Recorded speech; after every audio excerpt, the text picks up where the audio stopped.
Welcome to morning prime time. నేను శ్వేత. కాళేశ్వరం ప్రాజెక్టుపై CBI విచారణ జరిపించాలని నిర్ణయించినట్లుగా సీఎం రేవంత్ అసెంబ్లీలో సంచలన ప్రకటన చేశారు. అంతరాష్ట్ర వ్యవహారాలు, కేంద్ర సంస్థల భాగస్వామ్యం తదితర అంశాల నేపథ్యంలో ఈ కేసును సిబిఐకి అప్పగించడం సముచితమని భావించారు. దర్యాప్తు చేపట్టేందుకు సభ ఏకగ్రీవంగా నిర్ణయం తీసుకుంది. దోచుకున్న వారిని శిక్షించేందుకే సిబిఐ విచారణ జరగాలన్నారు. నిజాయితీతో విచారణ జరగాలని ఆశిస్తున్నానని సీఎం రేవంత్ అన్నారు. 9:30 గంటల పాటు సాగిన సుదీర్ఘ వాదనల అనంతరం సభ నిరవధికంగా వాయిదా పడింది.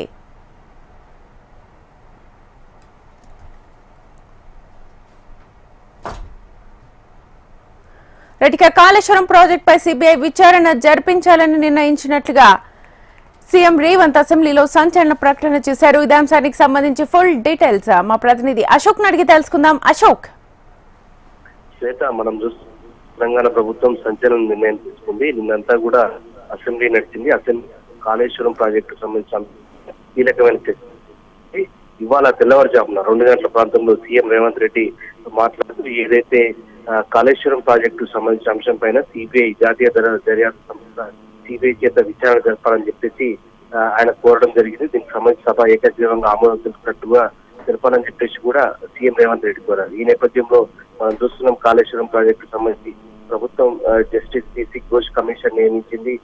పిసి ఘోష్ కమిషన్ 650 పైగా పేజీల నివేదికను ప్రభుత్వానికి సమర్పించింది.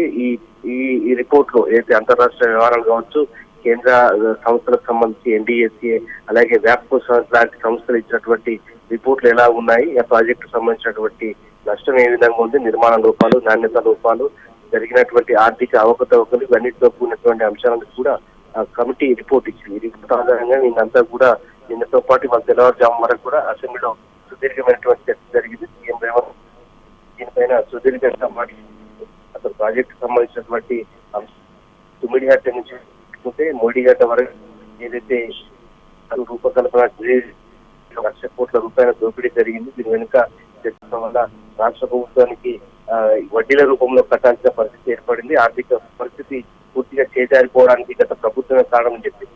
సో ఈ నేపథ్యంలో సీఎం రేవంత్ రెడ్డి సిబిఐకి అప్పగిస్తూ నిర్ణయం తీసుకుంటున్నా మనం చూస్తున్నాం. గత ప్రభుత్వం ఏదైతే 2022 అక్టోబర్ లో కేంద్ర దర్యాప్తు సంస్థ సిబిఐకి రాష్ట్రంలో ఎంట్రీ కావడానికి ఖచ్చితంగా ఉండాలని చెప్పేసి జీవో నెంబర్ 51 తీసుకొచ్చింది. ఈ నేపథ్యంలో జీవో నెంబర్ 51 రద్దు చేసి ఇప్పుడు దీనికి సంబంధించి ప్రత్యేకంగా గెజిట్ నోటిఫికేషన్ లేదంటే ప్రత్యేకంగా తర్వాత అప్పగిస్తారని చూడాల్సింది. ఏది ఏమైనప్పటికీ కూడా కాళేశ్వరం ప్రాజెక్టు సంబంధించి విచారణ కమిషన్ ఇచ్చినటువంటి రిపోర్ట్ ఆధారంగా తర్వాత సభ్యులందరూ కూడా రిపోర్ట్ ను ఇవ్వడం జరిగింది.